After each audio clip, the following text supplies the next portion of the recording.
Boa noite, rapaziada que nos assiste pela TV Cobra Notícia, programa Papo Democrático. Uma boa noite a todos vocês que estão ligadinho aí do outro lado lá, só estava esperando a gente chegar para a gente começar esse programa. Você que está aí do outro lado, você que está no transporte público, ônibus, metrô, bicicleta, trem, aerotrem, quem lembra do aerotrem? Esse também, monotrilho que não tem, você que está aí do outro lado, vamos chegando já, que hoje o nosso programa está imperdível. Hoje o nosso programa tem 2 professores, 2 doutores, 2 mestres.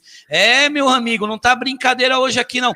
Qualquer palavra que a gente falar errada vai ser usada contra nós nesse tribunal. O João Ananias, com medo, já aproveitou e já saiu. Já disse, eu vou me mandar daqui, porque a coisa vai ficar pequena aqui pro meu lado.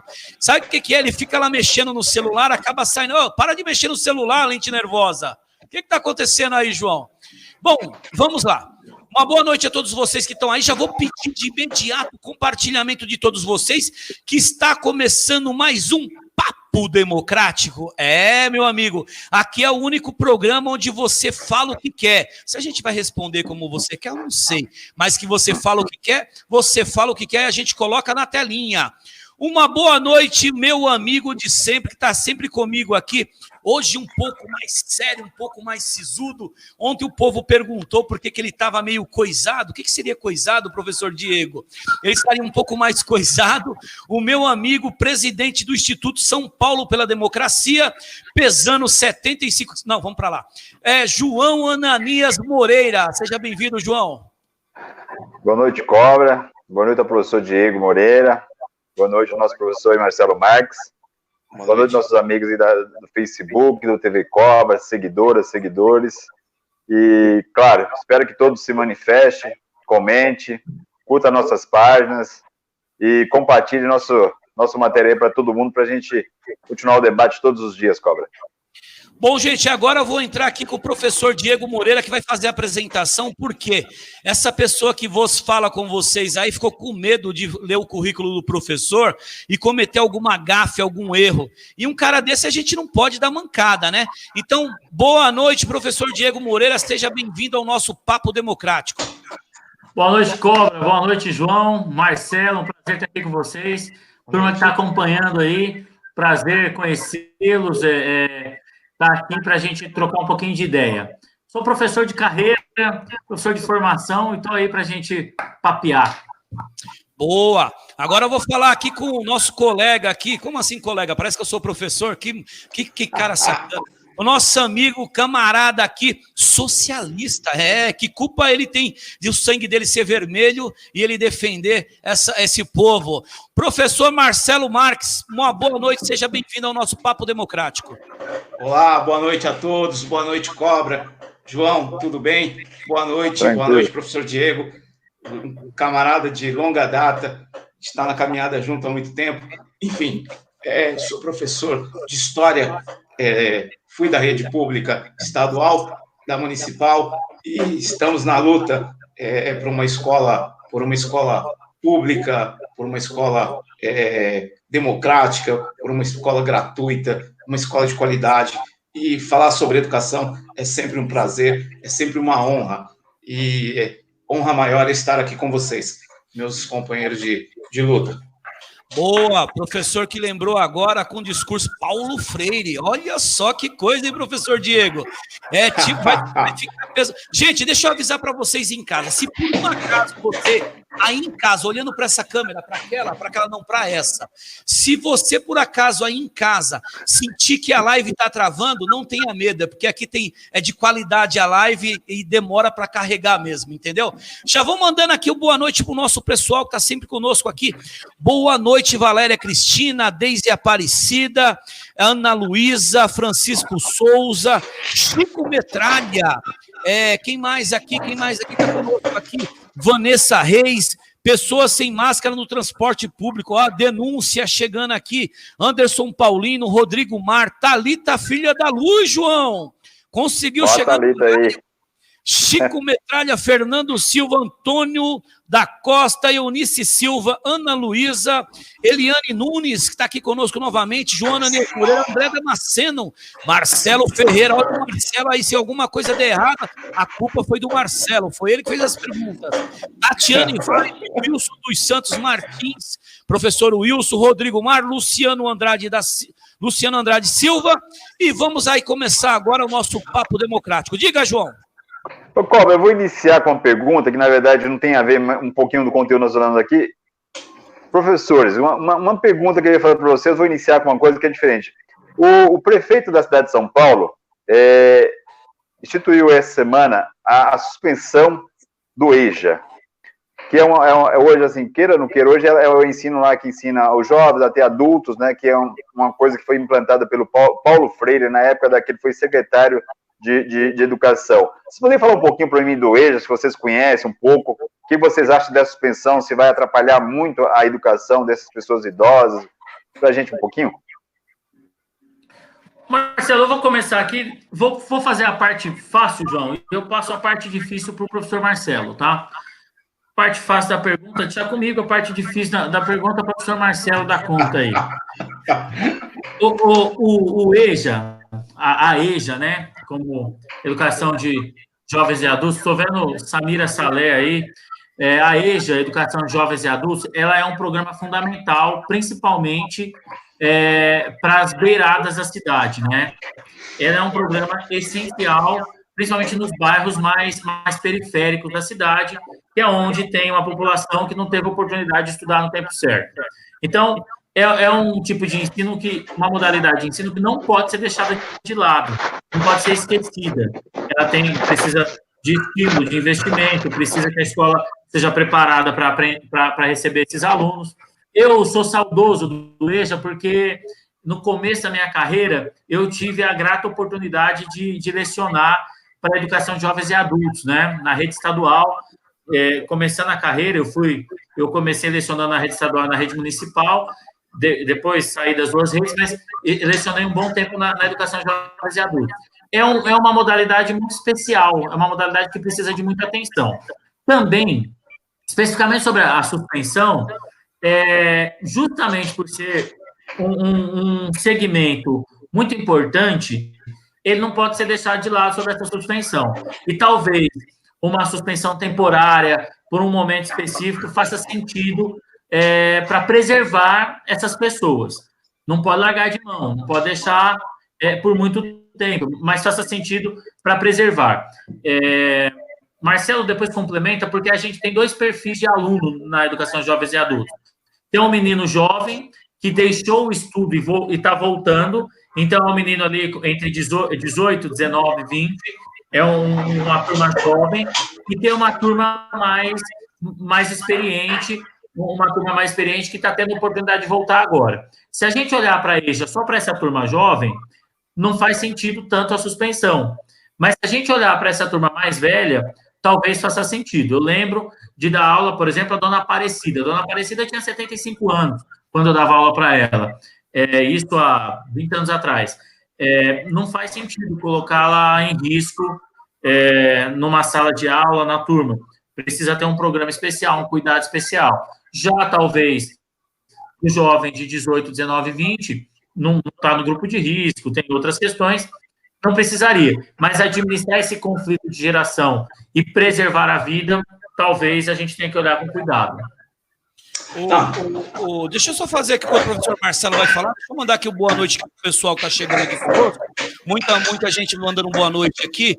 O Chico Metralha, a Thalita Filha da Luz, o Fernando Silva, Antônio da Costa, a Eunice Silva, Ana Luísa, Eliane Nunes, o João Ananias, André Damasceno está dizendo monstros.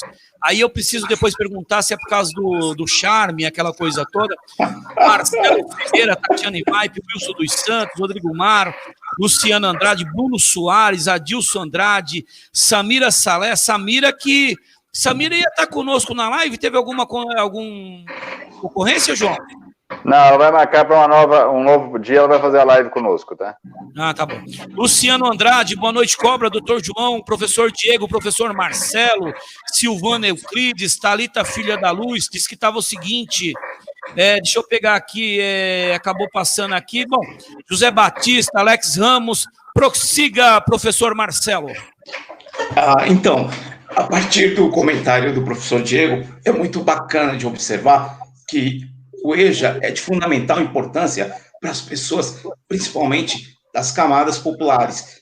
A gente tem as bordas da cidade, que a gente chama as franjas da cidade, né, Diego? Como nos ensina o grande sociólogo Pierre Bourdieu. A gente tem as pessoas que não, infelizmente, por uma série de circunstâncias, não tiveram a oportunidade de ter o ensino, de participar da escola no tempo correto. É óbvio que nós temos os jovens, nós temos... Oi, Thalita, o professor Diego, que me reprovou. Olha aí, Diego. Não, a Thalita... E agora, hein, Thalita? Rapaz, perdoa aí, meu. Thalita, um abraço. Aproveitando o abraço à Thalita...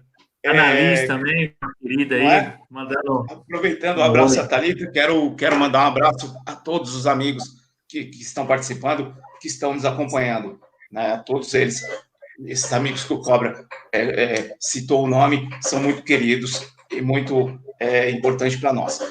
Portanto, voltando à questão do EJA, que é uma questão muito bacana de se falar, de se perceber que na cidade de São Paulo, suspender essa atividade por um tempo determinado por conta da pandemia é compreensível. Essa suspensão, ela não pode, de maneira nenhuma, ser uma suspensão definitiva. Até porque esbarra na legislação pertinente, na legislação federal, na legislação estadual e também na municipal.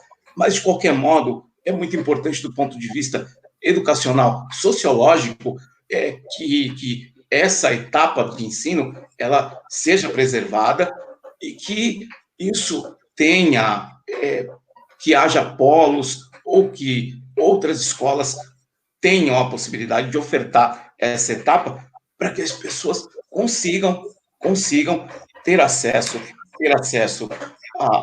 aos conhecimentos escolares, ter acesso a essa socialização entre as pessoas, porque a escola não é só o trabalho de conteúdos, a escola é socialização, a escola ela existe porque ela é uma instituição e ela é um espaço de humanização, onde nós interagimos com as pessoas.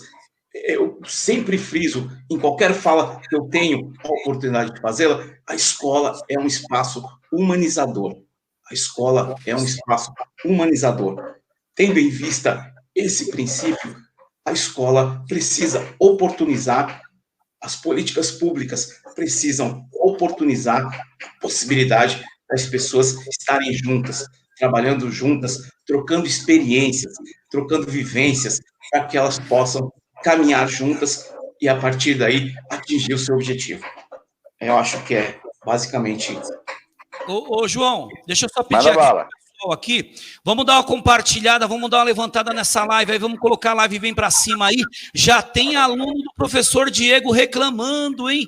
Ministério Público no professor Diego, reprovou a Thalita, filha da luz. Ela achava que nunca mais ia ver o professor. Olha o professor aqui na nossa live aí, professor. Vê direito, e você pode ter mais aluno 3, pede música no Fantástico, hein? Boa noite aqui. Boa noite para a Nayara Cursina, Silvana Euclides, Edna Maria, o professor Wilson, o Bonfim, Alexandre Bonfim, meu amigo Kiko da Vila Prudente. Boa noite, Cobra. Deixa eu colocar o dele aqui. Hoje o dia dos professores. Aqui no programa, desde cedo, parabéns a todos os professores do Brasil.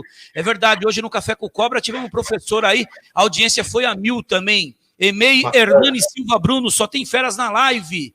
Rodolfo Cesário, vocês acham que este ano letivo está comprometido? Boa pergunta. Eu acho que daqui a pouco é importante, de suma importância, os professores responderem. Antônio Carlos Sacramento, boa noite, Cobra, boa noite, João, boa noite, professores. Luciano Andrade Silva, sempre fui da turma do fundão, mas participei de todos os grêmios estudantis. Olha os alunos aí se manifestando. Edilson Mirandinha Santos, boa noite, sou o primo da Thalita, filha da Luz. Ih, chamou a família, olha lá. Moro em Minas Gerais, estou acompanhando esse debate, parabéns. Cuidado, professor, chamou a família agora, hein? Deise Aparecida, deixa eu colocar a Deise Aparecida aqui, porque a Deise, vocês não sabem, deixa eu avisar para vocês, professores. Se vocês estiverem pela Zona Leste, com as namoradas, mulheres, amigas, quiserem dar um trato na mulherada no salão da Deise, foi escolhido como o salão que saiu na revista Veja da Zona Leste. Mas aí nós descobrimos o porquê, viu, professores? Lá é o seguinte, o café dela é colhido nos Alpes, não sei da onde, o leite é chocolate. Que maravilha! Coisa maluca. Mas, professor, voltando para o assunto aqui, eu falei que ia ter pergunta dos internautas. O que é que vocês acham do ano letivo? Tá ou não comprometido? Olha, Marcelo, vou tocar aqui, tá? Depois, abraço aí para a Nayara, querida lá da faculdade. Não tem como, Cobra, e aí quem está ouvindo, quem está participando, seria hipocrisia dizer que está tudo normal. Não vai estar normal. É uma situação atípica, os alunos terão um déficit aí de calendário, né? Talvez a gente tenha que pensar como minimizar os danos, como deixar que isso fique menos prejudicial para o aluno. Você tem um mês e meio, talvez 2 meses a menos de aula esse ano, provavelmente o ano vai se estender, o ano letivo se estenda até o 2021 para tentar minimizar esses danos. Agora, comprometer, principalmente para os alunos que estão nas escolas públicas, que moram em periferias, que dependem essencialmente da escola, que não tem outro lugar para ter acesso a livro, a cultura, a um docente. Então, a gente tem que partir de um pressuposto de pensar assim, como que minimiza o dano? Porque não dá para falar que um mês fora da escola fica tudo igual, não fica. Como que, então, o poder público vai fazer, como que as comunidades vão cobrar para minimizar a perda? Talvez o calendário se estenda para 2021, para janeiro, pegue as férias de janeiro, para minimizar. E aí tem uma coisa que é importante. É necessário ter uma relação muito parceira da escola com a família. É necessário ter uma relação que seja bem honesta, de olho no olho, de parceria, e não de enfrentamento, mas de parceria com quem está lá no chão da escola mesmo, com o professor da sua turma, que fica com o menino, com a menina. É necessário ter uma relação muito parceira, porque é só todo mundo junto aí que a gente consegue diminuir o dano causado. Estou vendo o Cleone é um querido diretor de escola, um intelectual também. Aí. Um abraço, viu, Cleone? Bom te ver por aqui. Professor Marcelo. Cleone, um abraço também, grande amigo. Queria deixar um abraço aqui para o Marcelo, que deve estar nos acompanhando, o Marcelo Ferreira, o André, o nosso amigo a Samira, um abraço, um beijo, e também ao professor Wilson, que deve estar nos acompanhando. Eu queria falar uma coisa que eu ando pensando nas últimas semanas, eu até externei essa semana para o Diego e para outros amigos, para o Marcelo, inclusive. A minha preocupação em relação a essa questão de comprometer ou não comprometer o ano letivo do ponto de vista temporal. Do ponto de vista temporal, prometeu. Está comprometido, porque se nós voltarmos a ter aulas presenciais na rede pública, estadual, municipal ou e particular nos próximos 20, 30 dias, nós teremos que fazer reposições de aula, e para isso, o que nós precisaremos fazer, do ponto de vista de tempo, de espaço, de calendário, para alcançar os 200 dias letivos que já foram minimizados pelo Conselho Nacional de Educação, que agora liberou as redes públicas o não cumprimento dos 200 dias, mas sim das 800 horas, como rezava ainda reza a LDB 9394/96, que a gente vai fazer uma discussão depois sobre isso.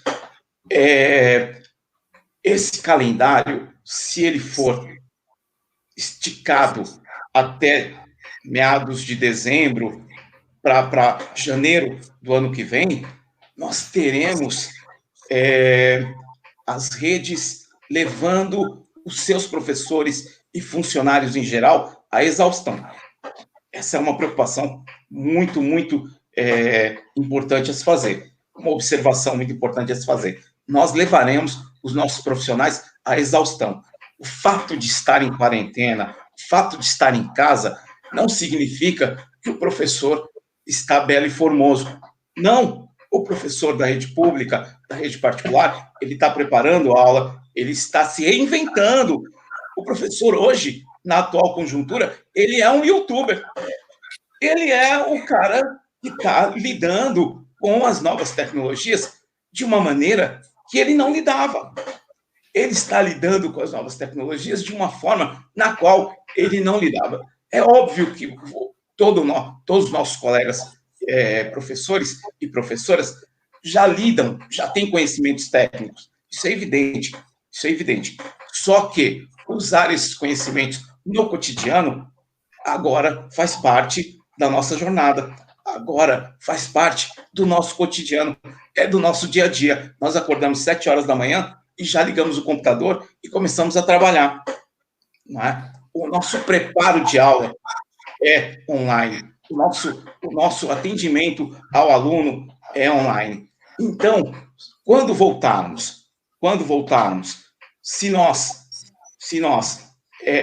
quisermos levar esse calendário até janeiro do ano de 2021, nós vamos levar os nossos queridos e queridas professoras e professores e toda a equipe de apoio, todos os nossos colegas de trabalho dentro da escola, à exaustão. Isso me preocupa do ponto de vista da saúde, isso me preocupa do ponto de vista da qualidade da educação que nós vamos colocar dentro das escolas. Isso me preocupa bastante. Então, atendendo à pergunta do nosso amigo, eu acredito que está próximo do comprometimento. Se nós ficarmos mais um pouco, a quarentena for prorrogada, o comprometimento já se dá certamente. João, com você, meu querido, daí direto dos estúdios. Professores, assim, a gente sabe que é bem complexo quando a gente pega uma pandemia que pegou todo mundo de surpresa, né? Eu acho que ninguém estava preparado. E até eu vendo aqui, o Beto está fazendo a pergunta aqui, nosso amigo Betão aí. O Conselho Nacional de Educação soltou alguma resolução sobre educação EAD? E eu queria fazer uma pergunta para vocês automaticamente. Ele pergunta, você pode responder que está aqui no nosso vídeo. E assim, o Estado, a gente já te perguntou, mas eu queria saber de vocês. Vocês, como professores, qualquer outra instituição que vocês dão aula, eles prepararam vocês para como fazer essa aula online? Estão preparados? Deram alguma plataforma para vocês dar essa aula? Se qualificar? João, eu tenho acompanhado como tem sido, não posso falar como professor do Estado, eu já deixei o Estado há algum tempo, mas o que a gente tem visto e acompanhado dos colegas que estão lá nas redes estaduais e municipais é uma tentativa de ajuste, de arranjo para colocar em prática, né? Eu faço uma análise muito cautelosa, e aí faço eco ao que o Marcelo disse, de não deixar o professor à exaustão, de não deixar o professor solto, sem recurso, tendo que se virar com a própria internet, com o próprio equipamento. O Estado teve uma iniciativa que eu considerei muito positiva, que foi buscar a TV da Univesp, que foi buscar os canais de televisão, porque tem uma problemática que é a internet. Eu estou vendo até as perguntas, é muito real, nem todo mundo tem acesso à internet. É uma leitura que é muito importante que se faça. Nem todo aluno tem acesso à internet, acesso a computador. Isso não está em todas as casas. Então, tem que ter um tipo de acesso que é mais democrático. Agora, uma questão assim, provavelmente, certamente, o que estão pedindo para os professores das redes públicas, estaduais ou municipais, não foi precedido de muito preparo. É um arranjo para tentar dar uma resposta a uma pandemia que pegou todo mundo de surpresa. Algumas redes, como as estaduais, elas têm mais recursos e podem ter uma TV, podem ter outros tipos de canais para tentar subsidiar. Agora, algumas redes municipais, e aí vamos pensar Brasil, tem redes municipais que não têm recurso de internet, de computador, nem na secretaria. Imagina se vai disponibilizar isso para professor, para aluno. Eu faço formação pelo país inteiro e vou a municípios, visito municípios dando formação, que às vezes nem o próprio prédio da secretaria tem uma internet em banda larga. Então, isso compromete. Eu digo sempre que é uma saída, é um arranjo para um momento emergencial, mas não pode ser comparado com a aula aberta da sala de aula, com a presença do professor física, com a escola ali cumprindo sua função social na sua totalidade. É um arranjo, e faço eco a isso que o Marcelo está falando, porque assim, os professores, heroicamente, vão se arrumando, tentando fazer aulas, tentando acessar plataformas, preparar melhor conteúdo para os alunos, mas formação como deveria, como manda o figurino, pouquíssimo provável que tenham... Não tem nem tempo, também não dá para só ler numa perspectiva de... Não tem nem tempo para o poder público fazer isso. Deixa eu só fazer um complemento aqui, Cobra. Professor, você percebe o seguinte, se até o Bolsonaro, no Alvorada, não conseguiu fazer a live, né? Como que um aluno lá na periferia vai conseguir baixar um programa para assistir a aula, fazer suas provas, né? Fica difícil, né? Não tenha dúvida. Pessoal, tem uma pergunta da Deise, ela está dizendo assim, pelo que eu entendi, as aulas voltam em julho, gradualmente, se isso não houver intervenção do governo. É isso mesmo, professores? Sim. Deise, boa pergunta. Eu vou fazer um breve comentário sobre a pergunta da Deise, para voltar à questão e a pergunta que estava em debate, porque eu acho que é muito bacana. Deise, de fato, o que foi anunciado pelo governo do Estado, pelo secretário da Educação, a ideia inicial é que as aulas voltem presencialmente em julho. E, de acordo com a Secretaria da Educação do Estado, nas últimas informações que foram publicadas, né, será gradual e com rodízio de alunos. O formato teórico é esse. Como isso vai se dar na prática, ainda não foi resolvido. É óbvio que o secretário vai sentar com seus dirigentes de ensino, fazer uma teleconferência, e os dirigentes, Alexandre Bonfim, abraço, amigo. Se ainda dá tempo para alfabetizar o presidente. Amigo, eu creio que não. Lamentavelmente, nós vamos perder esse aluno. Difícil, né? Ele tem problemas e não vai conseguir ser alfabetizado. Então, o que acontece? A ideia é que volte em julho com o rodízio. Não sei se uma sala de 30 alunos eles vão se organizar para que haja 15 e 15 em um outro momento. Essa organização ainda não está clara e não foi definida pelo governo do Estado, mas eles evidentemente, estão trabalhando nisso. E aí eu entro na questão que nós estávamos debatendo. Vejam vocês, nós estávamos falando sobre se o Estado, se as redes públicas, se as redes particulares conseguiram dar formação, dar suporte aos professores para que eles pudessem fazer esse trabalho em casa, de modo online.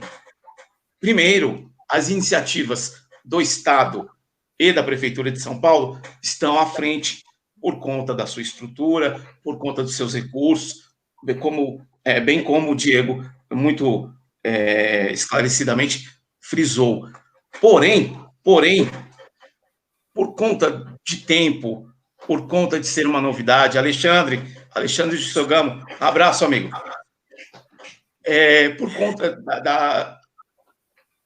da paralisação das aulas terem sido, primeiro, uma coisa que nunca antes nós havíamos pensado.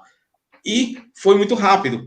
Teve que suspender aulas, e aí, a partir de algum momento, nós somos professores, nós temos o entendimento de educação e a sua forma de fazê-lo. A secretaria, ela é uma instituição ligada a um governo que tem princípios, que segue diretrizes e, evidentemente, precisa dar um retorno para a sociedade.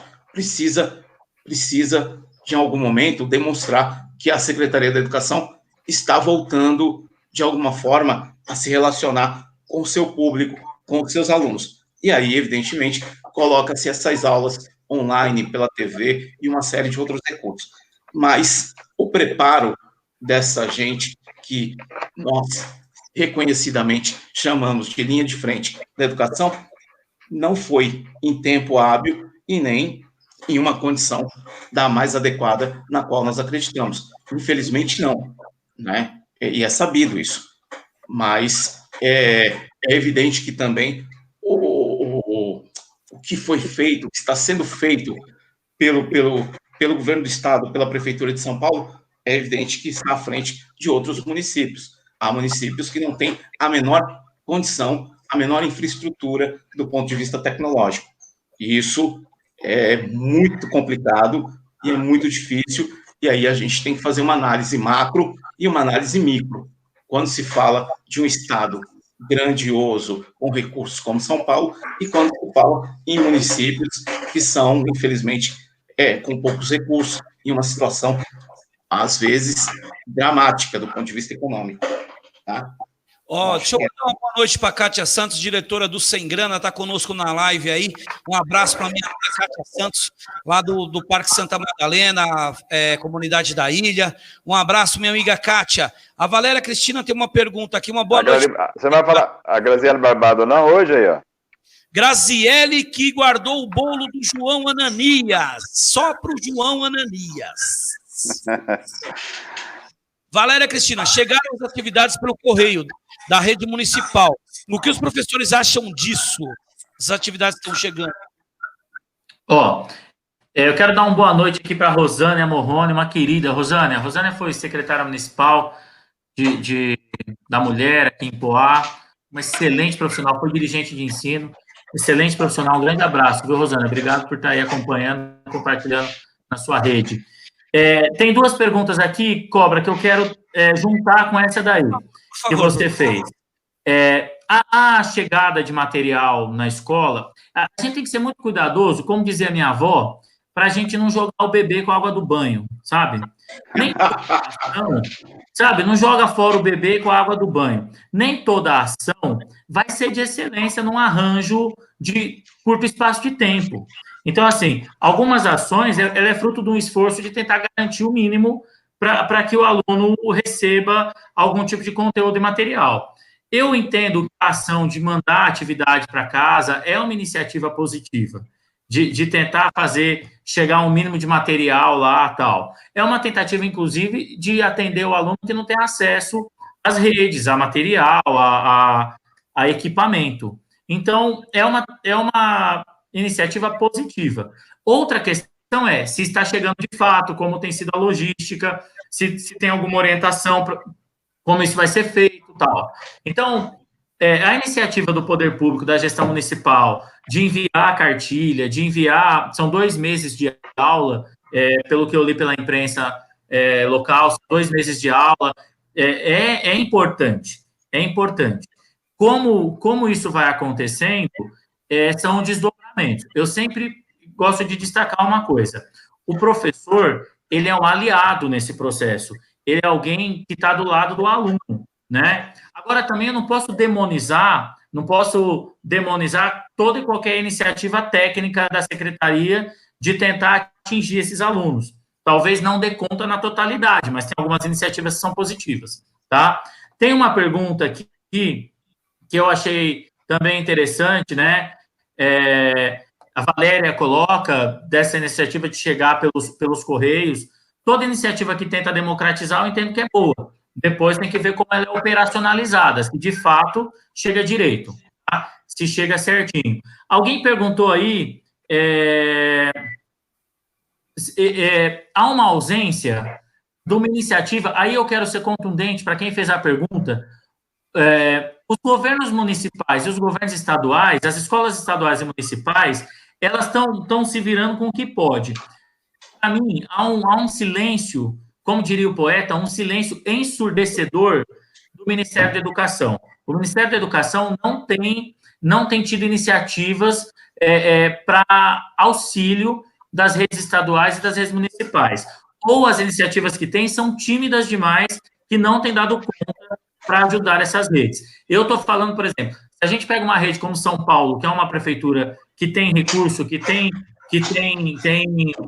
recurso, e que tem gente séria à frente de cargos técnicos, e sabe como faz. A rede municipal de São Paulo não se perde. Tem gente séria nas escolas, tem profissionais de excelência na ponta, nas diretorias de ensino. E consegue fazer. Agora, você imagina municípios que precisam de apoio técnico do MEC, que precisam de iniciativas do Ministério da Educação, e há um silêncio, há uma incapacidade de gerir, há uma incapacidade de propor.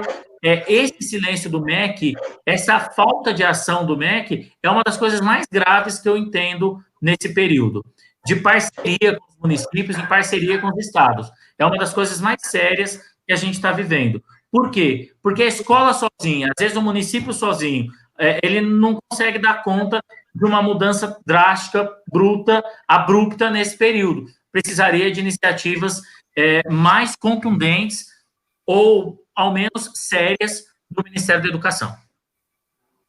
Boa, João. Acho que o Marcelo vai responder também um pouquinho aí. Ô, Cobra, João, deixa eu só fazer um breve comentário em cima dessas questões. Eu acho também que são muito válidas essas iniciativas para tentar chegar até o aluno que não tem acesso à internet. Isso é um ponto que deve ser certamente comemorado. O fato é, a gente está fazendo uma análise, né? O Diego, ele há de concordar comigo, está fazendo uma análise educacional e também uma análise social. A gente está ampliando. É muito bacana poder fazer isso e é muito bom poder fazer isso junto com vocês. A nossa análise é de entender que a iniciativa de mandar o material até o aluno contempla o aluno que não tem condição técnica, financeira de acessar a internet, de acessar a aula online, mas também demonstra as mazelas sociais, as mazelas econômicas, infelizmente, o abismo social entre alguns na nossa sociedade paulistana, brasileira. Então, é muito importante que a gente esteja atento de perceber que, nesse momento, por mais que as ações tentem democratizar, tentem fazer com que todos tenham a possibilidade do mínimo, elas estão verdadeiramente demonstrando o grande abismo social que existe na nossa sociedade e que, infelizmente, nós temos que colocar o dedo nessa ferida, nós temos que falar sobre isso, nós precisamos demonstrar isso, nós precisamos ter isso todos os dias como pauta das nossas conversas, porque é impossível, não é tolerável que nós, homens e mulheres, que percebemos que esse abismo, ele cresce a cada dia, a gente precisa ter, como diria o Paulo Freire, o poder da indignação. A indignação precisa fazer parte do nosso cotidiano. Não é uma indignação religiosa, Não é uma indignação raivosa, é uma indignação de quem percebe que os seus pares estão numa condição lastimável. Então, a nossa leitura é muito bacana, porque é uma leitura educacional, social, sociológica e das mais variadas vertentes. Ô, pessoal, deixa eu fazer uma interferência aqui, eu pedi desculpa para o João, que não foi o que nós combinamos, senão depois nos bastidores ele vai me dar uma multa, mas chegou uma pergunta muito pertinente aqui. O professor Diego queria falar, tá? Ele levantou uma depois também, tá? Eu fiz essa interrupção, a pessoa ficou com vergonha, e eu acho que é muito pertinente, ela não quis perguntar aqui, ela ficou com medo de ser hostilizada pela forma como é a pergunta. Ela falou o seguinte: chegaram os materiais escolares, beleza, mas e os pais e as mães que não sabem ler nem escrever, como é que faz? É disso que nós estamos falando. A pergunta é ótima, viu? Não tem que ter vergonha, acho que não existe pergunta proibida. O proibido é levar... não tem pergunta que não possa ser feita. Depois eu sigo na pergunta da Nayara também. Essa é uma realidade. A pandemia do coronavírus e essa lógica de arranjar a educação, ela põe luz, põe um foco de luz sobre o tamanho da desigualdade do Brasil. O Brasil é um dos países mais desiguais que a gente tem no mundo. Essa desigualdade, a gente ter, em 2020, parcela da população que ainda não foi alfabetizada e escolas de EJA que foram sendo sucateadas, ou aulas de educação de jovens e adultos, salas que foram sendo fechadas na última década, é isso que a gente vê agora. A questão é que a pandemia foi uma coisa que já existe. Adultos semiletrados, adolescentes com deficiências de aprendizagem muito grande, professores se esforçando herculeamente para conseguir dar conta dessa realidade, e aí, diante do quadro que a gente tem, fica evidente, é como se pegasse uma folha de papel e aproximasse. Aí não tem como negar que a gente tem uma parcela da população nas periferias que ainda são subletradas, que ainda não tem vaga na educação de jovens e adultos. Quem é professor que está acompanhando sabe que teve escola que fechou turma de EJA, que teve que virar polo, o professor perdeu a aula, enfim. Isso é evidente. Agora, tem uma outra coisa também, que é importante a gente perceber. As famílias que acompanham minimamente, e eu não estou falando que acompanhar, o pai e a mãe precisa ter pós-graduação, não.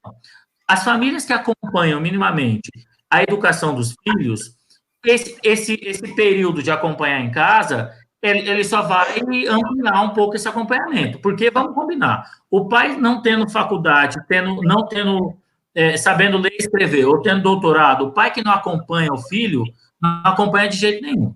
Então, assim, o pai que não está aí para como que é a vida do filho, a vida escolar do filho, pode ser... Abandona o filho na escola, os professores tomar de conta, a realidade é essa. É isso aí. O deposita o menino lá é em pandemia ou sem pandemia. Então, essa relação, a gente tem que pensar em repactuar o significado da educação para a sociedade. Enquanto tem frequentes ataques do que significa a escola para essa sociedade, frequentes ataques, sucateamento da carreira docente, os prédios públicos sucateados, tempo curto de aula, turno curto de aula. Enquanto tem sucateamento da educação, aí a situação é caótica. E a pandemia só coloca luz nisso daí. Isso já existia pré-pandemia. Isso já existia anterior à pandemia. Que é o Estado mínimo, né, Diego? Que é o Estado mínimo, investimento da emenda 95, viu, Cobra? É isso aí. Só fazendo um complemento, se me deixar, eu fico falando muito, mas só fazendo um complemento, a Nayara me perguntou aqui o que eu acho da troca do ministro da Educação. Me perdoe a franqueza, a gente se vê publicamente, as pessoas me acompanham aí, eu falo isso publicamente nas minhas redes sociais. Aliás, depois da minha rede social, segue lá, Prof. Diego Moreira, no Instagram. Eu acho que esse ministro da Educação não tem grandeza nem competência e não pode estar nesse cargo. Esse ministro da Educação não deveria nem ter entrado nesse cargo. Ele não sabe gerir, ele não sabe o que é educação, ele não tem a menor ideia do que é a máquina ou para onde ir. A educação passa no Brasil por uma pauta importante, que é a votação do Fundeb, que é um fundo que financia o município, financia a educação brasileira, e o ministro foge desse debate. O ministro não pauta isso. Então, não dá para esperar nada desse ministro, e me desculpe a franqueza, Cobra, nem desse governo federal, que faça qualquer coisa boa, positiva para a educação e para os professores. Boa. Diga, professor Marcelo. O Diego tem toda a razão. Mas aí, Diego, veja você, João, Cobra, meus amigos que estão nos ouvindo, que estão nos assistindo, trocar o ministro da Educação significa que vem outro do mesmo nível, ou pior. Isso que é o problema. O problema é o anterior, o que antecedeu a esse senhor que hoje está no Ministério, era da mesma forma, né? Tinha os mesmos princípios conservadores, que não tem compromisso com a educação pública, que não tem compromisso com a educação de maneira nenhuma. E, enfim, trocá-lo é dar espaço para outra pessoa com os mesmos valores. O problema não está necessariamente na troca do ministro, está em políticas públicas, né, no governo que adotou um caminho que é perverso, que é um caminho perverso. E aí, pegando a fala do João há 5 minutos atrás, de fato, é um caminho de Estado mínimo, E aí, falando em Estado mínimo, a brincadeira, a gente escuta as pessoas comentando Estado mínimo, e a gente, infelizmente, mesmo as pessoas que estão na classe média, e talvez essas pessoas sejam aquelas que eu fico um pouco mais ressabiado, elas defendem, algumas delas, a gente não pode totalizar, defendem tanto o Estado mínimo em alguns setores, a classe média alta defende tanto o Estado mínimo, e agora, no momento da crise, é o Estado, mais uma vez, que está socorrendo e que deve, e que tem recurso, e que tem condição de socorrer a todos, e deve ser assim, porque o Estado, eu sempre costumo dizer, o Estado, ele precisa ele precisa promover o bem-estar, e ele serve como equalizador das diferenças sociais. O Estado, ele é equalizador das diferenças sociais. Ele serve para esta função. Então, pensar em Estado mínimo é deixar, literalmente, as pessoas com menos condição econômica a sua própria sorte. Pensar em Estado mínimo é abrir mão de uma grande parcela da nossa população, da nossa sociedade. Isso é improvável, impensável, isso é perverso e não pode acontecer. E nós precisamos, de fato, sempre bater esse papo, conversar com as pessoas, trabalhar no ponto de vista da conscientização, para que as pessoas entendam que este caminho de Estado mínimo é uma falácia. Esse caminho de Estado mínimo, ele se mostrou para nós uma falácia, um verdadeiro absurdo. Isso não pode acontecer, porque o Estado serve de equalizador das diferenças sociais. Ele precisa agir no momento, em todos os momentos. E neste momento de crise, principalmente. Mas, infelizmente, nós estamos sendo governados ou desgovernados por alguns que não pensam dessa maneira, ou não sei se pensam. Ô, João, acho que o professor... Oi, pode falar. Oi, Cobra, você quer que eu falo? Não, eu quero que você fale. Aí eu queria que, se você viu alguma pergunta que passou, que você acha... Eu vou fazer uma aqui, Cobra, agora, que vai atingir já algumas que passaram aí, tá? Mas primeiramente... Antes disso, eu queria pedir pro pessoal, estamos com 76 pessoas na live, 7h30. Vamos dar aquela compartilhada agora, que estamos entrando nos 10 minutos finais do programa. Meu Deus, pasmem, como passa rápido o Vamos formar um pouquinho, uns 15 minutos, né, Cobra, para o debate, porque o debate está bom. Foi combinado nada disso comigo? Então, o debate hoje não está sendo uma live, está sendo um debate, entendeu? E assim, quando você fala aí para mim que compartilhar, vamos compartilhar, comentar, curtir a página dos colegas que estão aqui no debate, que é importante, tem muito conhecimento, é importante. Ô, Cobra, mas deixa eu te falar uma pergunta fazer uma pergunta para os professores aqui, porque tem a ver com alguma pergunta que já veio aqui que eu já vi. Mas é o seguinte, professores, os debates aqui tá legal, mas eu vou fazer uma pergunta. Nós estamos no mundo aí hoje, todo mundo discutindo como será o mundo após a pandemia, tá? E lógico que automaticamente todos tiveram quero saber como vai ser o mundo inteiro após a pandemia. Mas também, assim, eu queria saber o seguinte, claro que o Estado, da forma que está hoje, ela vai querer o seguinte, que o Estado mínimo, com a implantação da emenda 95, para a implantação do Estado mínimo, pouco investimento na educação, será que eles vão querer implementar, né, o Estado mínimo aqui, que é o quê? A realidade da educação vai ser a distância mesmo para economizar, para deixar de investir? Ou vocês acham que vai mudar alguma coisa? Eu quero fazer essa pergunta porque eu acho que ela tem a ver com a outra pergunta aí, mas assim, eu quero só incrementar o seguinte, se com a implementação do Estado mínimo, eles vão diminuir um pouquinho, como é o caso aí da EJA aí. Será que eles vão querer cortar para já implantar o Estado mínimo? Problema do cidadão queira estudar, queira buscar sua qualificação? Vou começar aqui, tá, Marcelo? Claro. Tem uma questão importante, que é assim, como o mundo será posterior à pandemia, tem que pensar o seguinte, quem está na liderança das nações tem qual visão de mundo? Por quê? Porque posterior à pandemia, pode-se acentuar o abismo da desigualdade, e aí alguém escreveu se a desigualdade não é da esquerda nem da direita, não é mesmo. A fome não tem cor. A fome pode ser de A a Z. A fome não tem cor. Então, assim, o Estado, as nações podem se reorganizar posterior a esse evento mundial, a partir das crenças que são anteriores a esse evento. Então, vamos pensar o seguinte, se os sujeitos que estão na liderança das nações acreditam que é servindo ao capital financeiro que se governa uma nação, a gente vai ter Estado mínimo, a gente vai ter retirada, diminuição do SUS, por exemplo, vai ter uma educação cada vez mais sucateada, vai ter uma segurança pública cada vez mais terceirizada, porque é a visão de quem ocupa o centro do exercício do poder em cada tempo.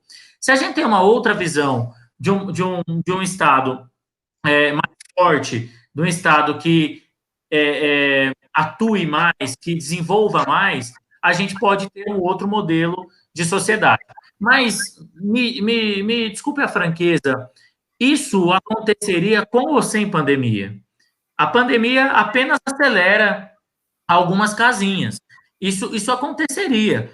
Por exemplo, educação à distância aconteceria com ou sem pandemia, mais devagar ou mais rápido.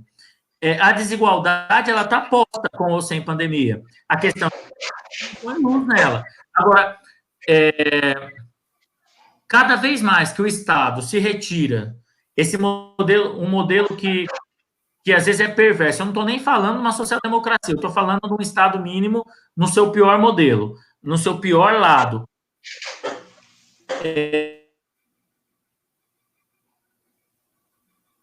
Deu uma travada na live do professor? Parece que ele ficou... Deu uma caidinha aqui.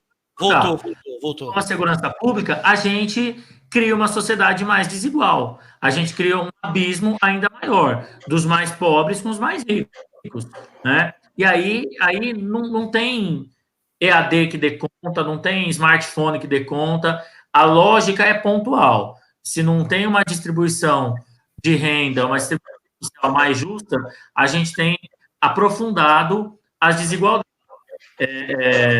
Tem ainda mais aprofundado. Ainda complementando essa questão, alguém me perguntou aqui das universidades, eu tenho visto o aluno trancar a matrícula porque não tem condição de pagar, tenho perdido o aluno meu na universidade, deixando de ir porque não tem condição de pagar diante da crise, porque não há nenhum tipo de proposta de financiamento do MEC, não há não existe nenhum tipo de programa que esteja olhando para esse universitário da escola particular, da universidade privada. Tem outro tema muito importante, o Enem deveria ser suspenso, não deveria ter um Enem nessas condições que o aluno do ensino médio não está tendo de estudo, vai acentuar ainda mais a desigualdade. O Enem deveria ser feito em outro momento para conseguir minimizar, garantir o mínimo de direito ou o mínimo de acesso desses que estão mais desiguais. Companheiros, posso fazer uma observação muito breve? De fato, essa condição de pandemia, de calamidade pública, ela só vem acelerar um processo que já está em pauta, que já está em andamento, né? Já está em andamento. Claro que há um pensamento muito claro e propenso a economizar recursos, a colocar o ensino à distância inicialmente como modelo, talvez no ensino médio. Já há discussões nos bastidores anteriormente à pandemia, a estado de calamidade, e agora é evidente que nós temos, depois que passar tudo isso, que nós começarmos a retomar a vida, eu espero que a gente não volte ao normal, porque o normal não estava bom. Espero, de coração, que a gente não volte ao normal, porque o normal não estava bom para boa parte da nossa população. Nós precisamos voltar melhores, nós precisamos voltar a um outro momento da nossa história, não é? E eu, de fato, espero que a gente tenha essa oportunidade de se reinventar, mas que o processo da educação, de moldar uma outra estratégia, que não essa, que é uma estratégia com outros recursos, e principalmente com recursos tecnológicos, ela já está posta nos discursos, nos debates, muito antes da pandemia, muito antes. E isso, infelizmente, vai se aprofundar se não houver um rearranjo, um restabelecimento de rotas.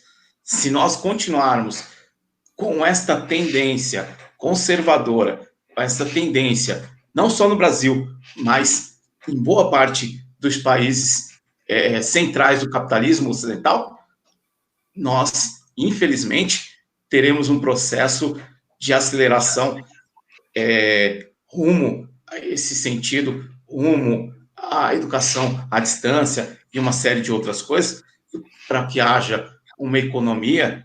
Eu não sei que economia é essa que eles estão pensando, se é uma economia só do recurso, do dinheiro, mas isso já está em curso, né? E muito antes da pandemia, sem dúvida nenhuma.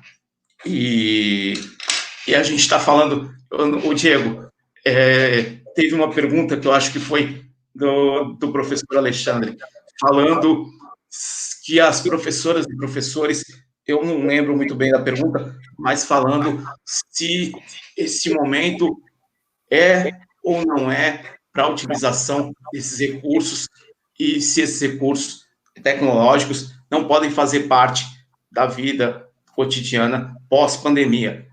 Eu acho que é muito prudente essa pergunta, muito bacana, e eu quero que o Diego pense depois para comentar sobre isso. Nós não estamos aqui para demonizar o uso das tecnologias, muito pelo contrário, o uso das tecnologias é muito bem-vindo, não é isso? É muito bem-vindo, é fantástico. Ele deve ser usado com muita frequência, com muito carinho por nós professores, por nossos alunos, pelas redes públicas, estaduais, municipais, particulares. Ele não pode ser pensado por quem organiza políticas públicas como algo que substitua a posição do professor. Isso é um equívoco. Nós não podemos nos colocar contrário a esse avanço tecnológico que nos proporciona outras experiências. Não, nós precisamos usar e estar muito aberto a aprender essas novas tecnologias e fazer uso delas. Diego. Ô Marcelo, nesse sentido, rapidinho, Cobra, aproveitando essas duas perguntas aqui, a gente não precisa opor educação à distância com educação presencial. As ferramentas da educação à distância, elas são importantes, talvez muito mais para as gerações que estão chegando do que para a nossa geração. Então, essas ferramentas do ensino à distância, eles são importantes. O que está acontecendo em grande parte das escolas públicas e privadas são arranjos para um ensino remoto, que é diferente do uso de tecnologias apropriadas, com tempo apropriado e orientação apropriada. Então, assim, é um caminho sem volta. O ensino EAD, a potência das redes, a tecnologia, não é ruim por si. O uso equivocado dele pode ser o uso com aquele capitalismo selvagem, ou substituir o professor. Sim, a gente tem que pensar. É mais ou menos assim. Se você não gosta do programa de televisão, você vai lá e quebra a televisão. Não. Você não gosta do programa de televisão, você troca. Mas a televisão em si não é ruim, né? Claro, é a mesma lógica. Olha, eu não quero que meu filho acesse tal site. Então, eu vou lá e quebro o celular. Não. A educação à distância, por si só, ela não é maléfica. Como que ela é implementada que pode ser ruim? Então, assim, de fato, a educação à distância é uma lógica, é um caminho sem volta, né? Como historiador de formação, a gente ia falar da briga quando os operários quebravam as máquinas. Não máquinas. Agora, tem um outro debate importante. A democratização do ensino, ela tem que ser vista independente de ser online ou não. A criança tem que ter acesso à escola de qualidade, merenda de qualidade, moradia de qualidade, saúde de qualidade. Isso, em algumas comunidades, antecede a chegada da banda larga. Agora, não é porque a gente não pode colocar também numa escalinha. Não vai ter banda larga enquanto não tem isso e tal. Ela vai acontecendo junto, ao mesmo tempo. A geração de hoje lida com essa tecnologia muito melhor que a nossa geração. Lida de maneira extraordinária. Então, docentes, eles vão se rearranjando, aprendendo a lidar com essas tecnologias.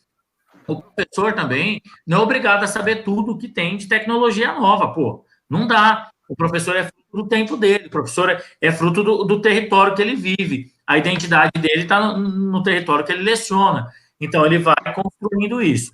Agora, o que não dá para pensar é que depois que terminou isso, a gente abandona a escola e a escola aumenta a sua carga horária online. Não, os projetos têm que ser feitos com responsabilidade, os avanços do uso da tecnologia têm que ser feitos com responsabilidade. Tem um grupo que discute tecnologia no município de São Paulo, que é muito bom, uma turma séria, comprometida, que discute tecnologia em sala de aula. Essas coisas têm que ser feitas no tempo, com investimento, certo? Agora, não dá também para achar que não vai usar tecnologia, vai usar. Teve uma pergunta muito importante aí, que é se uma substitui a outra. Não substitui. Elas têm que caminhar juntas e caminhar no sentido de democratizar, no sentido de dar acesso, no sentido de quanto mais pessoas puderem acessar e aprender com as redes, assim o faça. Nunca substituindo o presencial, substituindo a figura do professor, ou proletarizando ainda mais o docente. Pode mandar bala, Cobra. Ô, Jonanias Moreira, nós vamos partir para as considerações finais. Posso só fazer uma perguntinha rápida só, Cobra? Em cima da sua pergunta, queria que os professores fossem mais sucintos, que eu também tenho uma pergunta que chegou aqui, e aí, se não mais aqui, nós precisamos marcar um outro debate. A gente sabia que realmente ia estender bastante. A sua pergunta, João. Professor, é o seguinte, hoje, com essa na nova forma de estudo que a gente está vendo aí, que é à distância, ou online, ou, sei lá, através de aplicativo, vocês acham que não vai na verdade, extinguir, na verdade, ou excluir a sociedade mais pobres, mais vulneráveis da educação? O espaço para eles vai ficar menor? Porque, se você for ver hoje, quando a gente criou vagas nas faculdades públicas e também financiou o estudo dessas pessoas, eles cresceram. Hoje eles diminuíram. Vocês acham que com essa nova forma aqui, esses mais vulneráveis que moram nas comunidades vão deixar de ter acesso às faculdades, curso superior? João, eu digo uma coisa assim, nos últimos, de 2002 a 2016, anterior ao golpe, foi o maior período de interiorização da Universidade Federal. Foi o período que mais teve construção de Universidade Federal e nos rincões do país. Eu vou dar um exemplo próximo, que é a Universidade Federal no bairro dos Pimentas. Bairro dos Pimentas, né? Esse avanço da construção de uma rede federal, ele é um importante processo de democratização. Ele também caminha junto com a possibilidade da educação EAD em lugares que não chega. Então, assim, final do ano passado, eu estava dando uma formação para o município de Aquidauana, interior do Mato Grosso do Sul. E chegar uma aula EAD por uma faculdade online, às vezes é o único recurso para aquela geração de estudantes. Então, a grande questão é assim, a desigualdade educacional, ela já está posta. O menino da periferia, ele nem termina o ensino médio. A gente está falando que o menino, a cada 100 alunos que entra no ensino fundamental, 63 se formam no ensino médio. Esses outros nem terminam o ensino médio. A gente tem que olhar para essa educação básica para pensar para que esse menino possa terminar. E aí, sim, fazer com que esses meninos... Eu sei que está indo para o final, Cobra, mas estou terminando. Fazer com que esses meninos, esses jovens, sonhem em ir para a universidade. Tem jovem que nem sonha que pode chegar no ensino superior. É necessário que esses meninos voltem a sonhar com o ensino superior. E aí, depois que sonha, trave a luta social, política, econômica para garantir essa vaga. Mas é necessário que esses jovens consigam sonhar em entrar no ensino superior, em ter vaga, né? Porque do jeito que está a ideia, a atual gestão federal, a ideia é que esses meninos que não têm dinheiro não pode ir para a universidade. Então, é virar esse jogo, é virar esse quadro aí. Pensando nessa questão de falar da democratização da educação do ponto de vista tecnológico e falar do sonho. O sonho eleva a alma, o sonho faz com que o sujeito busque, construa novos caminhos, novos caminhos para atingir algum objetivo. E também, João, a gente precisa pôr em pauta que esse sonho, ele precisa ser construído, e esse sonho, ele só vai encontrar base se houver políticas públicas que alavanquem esse sonho. Nós precisamos ter políticas públicas voltadas para a criação de empregos, para a inserção desses jovens da periferia no mercado de trabalho, para que haja melhores condições para que essas universidades, como o exemplo que o Diego muito bem lembrou, a Universidade do Bairro dos Pimentas. Eu sou do Pimentas, eu vivi, cresci naquele lugar, conheço aquele lugar, tem mais de 45 anos. Nunca que nós, moradores daquela região, imaginávamos que uma universidade federal cairia naquele lugar. Mas isso foi um sonho que se colocou como um projeto e virou realidade. Então, sonhar precisa de outros elementos para compor a estrutura desse sonho. Então, precisamos de políticas públicas que criem possibilidades de inserção desse jovem da periferia no mercado de trabalho, para esse jovem poder ter condição de sonhar, de buscar novos elementos, de buscar novos caminhos, de buscar uma nova posição nesse lugar que a gente brinca, né? Buscar um espaço ao sol. E aí os nossos jovens precisam dessas oportunidades para que ele de fato seja encorajado para buscar esse lugar, esse espaço, para que ele busque esse lugarzinho ao sol. Porque há um plano macro de políticas públicas, mas há um plano micro que também parte de uma vontade, de um desejo que é daquele sujeito, que sonha, mas ele sonha junto com outros, ele sonha junto com a família, aquela família que quer ir na formatura do filho. Ela não quer ir em outro lugar para chorar ou para lamentar a ausência desse filho. Ela quer ir para celebrar.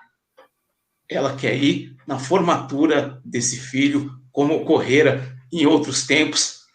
Em outros tempos, ela quer celebrar. Ela quer celebrar aquele menino, aquela menina que, por conta das oportunidades ofertadas, por conta do seu brilho, por conta da sua vontade, da sua determinação, conseguiu esse espaço ao sol. É disso que a gente está falando. A educação, ela pressupõe a criação de um mundo novo. Que esse mundo novo seja bem-vindo. E sempre será. Verdade. Queria agradecer aqui, estamos chegando, não adianta... Não, já acabou? Que é isso, rapaz? Estamos chegando no final, só que tem uma pergunta aqui que chegou aqui para mim, aqui, na verdade foi elaborada, mas antes de mais nada, eu queria pedir o compartilhamento de vocês que estão na live aí pelo seguinte, ainda está chegando muita gente, e eu queria agradecer ao presidente do Instituto São Paulo para a Democracia, João Ananias Moreira, ao professor Diego Moreira, que devem ser parentes os dois, já estou até vendo, professor Marcelo Max, mas é o seguinte, matéria de prova, hoje, valendo ponto para passar de ano, hein? Aquele meio ponto que você precisa passar com o professor. 5.466 mortes confirmadas. 78.163 pessoas contaminadas. Aí a frase é o seguinte: sou o Messias, mas não faço milagres. E daí? Onde está o sujeito da frase? Sujeito oculto. Essa você. Ele não existe. Ele não preside nada. Frase, gente. Aí você pegou de calça curta, hein? Gente, ficamos por aqui, agradecer a audiência de todos vocês, agradecer os professores, ao meu amigo João Ananias, a você que compartilhou, a você que interagiu, a você que tumultuou na live. Aqui o papo é democrático, pode vir. Deixa, os professores querem fazer as considerações finais, mas continua, vai. Vai fazer. A você que está vocês que estão aí, eu quero só agradecer vocês que ficarem até o final e que vão ver as considerações finais até aqui agora, tá bom? Mas de antemão não poderia deixar de falar disso. Professor Diego, faça a sua consideração final. Olha, se você me permitir 2 minutos, sobre a última pergunta, eu publiquei hoje cedo no meu Facebook a seguinte resposta. E daí? Lamento. Quer que eu faça o quê? Essa foi a resposta do sujeito quando perguntado sobre o aumento do número de mortes no Brasil. Ele não é um cidadão comum. Ele é o homem que ocupa o maior cargo da nação. Se essa resposta não causar repúdio, indignação, ojeriza, náusea, aversão, tristeza, dor, em qualquer sentimento negativo diante do quadro social que vivemos, lamentavelmente perdemos um pouco da nossa humanidade. E daí pode parecer que são só números, gráficos, tabelas. Não, são pais, tios, mães, avós, filhos, homens e mulheres com sonhos, esperanças e histórias. Se são pessoas como você, eu, seu vizinho, a tia do Yakult, o dono da padaria. E daí, o que importa são pessoas reais de carne e osso. Algumas coisas são inegociáveis. A principal delas é a dignidade. Enquanto a gente brincar com vidas sobre esse aspecto da pandemia, a gente está perdendo um pouco da humanidade e o sujeito que ocupa lá a cadeira da presidência já perdeu a dignidade. Boa, rimou, fez igual o Emerson ontem. Professor Marcelo. Bom, queridos, primeiro quero agradecer a oportunidade de estar aqui com vocês, com uma série de amigos que estão nos assistindo. Diego, muito bom estar aqui com você. Cobra, valeu, muito obrigado. João, forte abraço, prazer enorme estar aqui com você, né? Você sabe disso, sabe do apreço que a gente tem por você. E agradecer o Marcelo Ferreira, que deve estar nos acompanhando, por ter nos convidado a princípio e fez esse meio de campo para que a gente estivesse aqui, né? Teve uma pergunta do Marcelo Roberto que eu não consegui responder, mas forte abraço, Marcelo, você deve estar acompanhando a gente também, o Andrezinho, o Wilson, Samira, forte abraço. Zé Batista, que eu acho que também está aqui com a gente. Zé, grande abraço.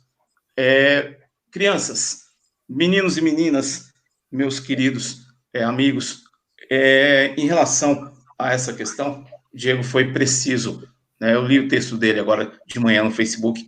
Nós precisamos, minimamente, em um momento como esse, de pandemia, em que as pessoas estão perdendo seus entes queridos, minimamente, não importa se você é de direita, é de esquerda, se você milita em qualquer outro lugar, nós precisamos ser humanos, nós precisamos ter a humanização e o bom senso de ter a sensibilidade de se colocar no lugar do outro, de perceber que o outro passou por uma situação muito, muito difícil e não dá para tolerar uma coisa vinda do nosso chefe de Estado, aquele que deveria abraçar a nação, aquele que deveria confortar a nação, que deveria dar segurança à nação, está colocando a nação em pânico pela sua ausência. Então, é lamentável que a gente tenha que lidar com uma situação de pandemia, de calamidade pública, e lidar com as trapalhadas do presidente da República. Infelizmente, não nos resta outra alternativa a não ser dizer forte, alto e bom tom: fora Bolsonaro. Diga, professor Diego. Fora. Eu quero agradecer aí todo mundo, os alunos que acompanham, que seguem nas redes sociais. O Rodrigo até pediu para colocar. No Instagram é @profDiegoMoreira. Segue lá, a gente posta conteúdo, dialoga por lá. Quero agradecer mesmo. Cobra, sensacional, um prazer estar aqui. João, sabe que a gente está juntão aí, para o que precisar, sabe que a gente tem total apoio aí. Marcelo, eu e o Marcelo, a gente divide as fileiras de aula, divide as turmas, faz aí pelo menos uns 12 anos. É sempre um prazer estar com você, poder compartilhar com você. Aos que participaram, obrigado. Gente boa, um público muito qualificado, Cobra. Muito obrigado mesmo. Essa oportunidade de diálogo, de conversa. Quem me segue nas redes sociais sabe que eu faço franca oposição a essa gestão federal. E não só a figura, mas a essa mentalidade genocida, essa mentalidade que não cuida das pessoas, que desumaniza e que acha que tem que se lucrar a qualquer preço, a qualquer custo. Não, eu quero agradecer e fazer eco aqui ao Fora Bolsonaro do Marcelo, e pedir aí a quem não apoia a democracia. O problema não é ter que pensar o contrário, o problema é a gente perder a oportunidade de pensar o contrário. Não tem problema nenhum quem apoia a gestão que for, estadual, federal, internacional. A questão é a gente colocar em xeque valores que sustentam a República. Isso que é muito mais grave. Um grande abraço, Rodrigo. Um grande abraço, viu, Rodrigo?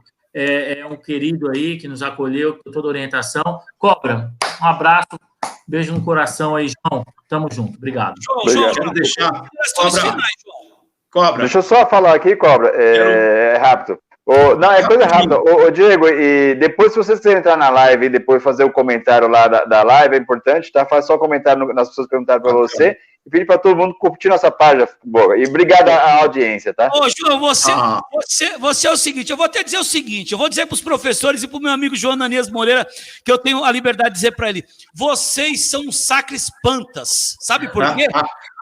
Sabe por quê? Porque é o seguinte, tá todo mundo pedindo pro Bolsonaro sair, isso daí é uma sacanagem, sabe por quê? Sempre em tempo de pandemia, como é que a gente vai poder comemorar todo mundo junto?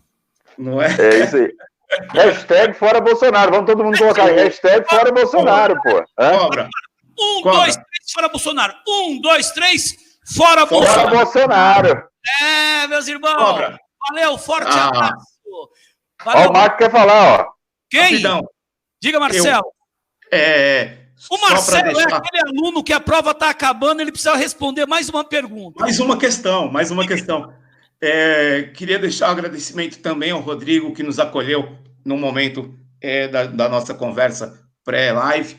Rodrigo, forte abraço, muito bacana. Rodrigo nos acolheu de maneira bem bacana, muito bom. Obrigado. E, gente, muitíssimo feliz de estar aqui com vocês. Grande abraço, tamo junto. Vamos abraçar essa causa, vamos para a luta, porque é o que a gente sabe fazer. Boa. Gente, tivemos aqui mais um papo democrático nessa noite. Não dá para ficar mais um pouquinho? Quase 1h30 de debate. Vamos marcar a próxima. Mais. Parabéns para todos vocês que estiveram na live, mesmo você que aí é oposição, é igual o professor Diego disse, pode vir aqui, a gente vai falar, a gente vai debater, a gente vai estar aqui dialogando, tá bom? TV Cobra Notícia sozinho, o problema é seu, juntos o problema é nosso. Valeu, pessoal, forte abraço, até amanhã. Amanhã tem live, João?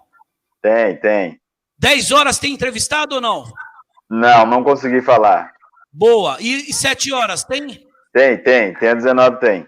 Então tá bom. Um abraço a todos. Um abraço ao professor Diego, professor Marcelo. Professor Diego, repetiu a menina sem necessidade, a Thalita, hein?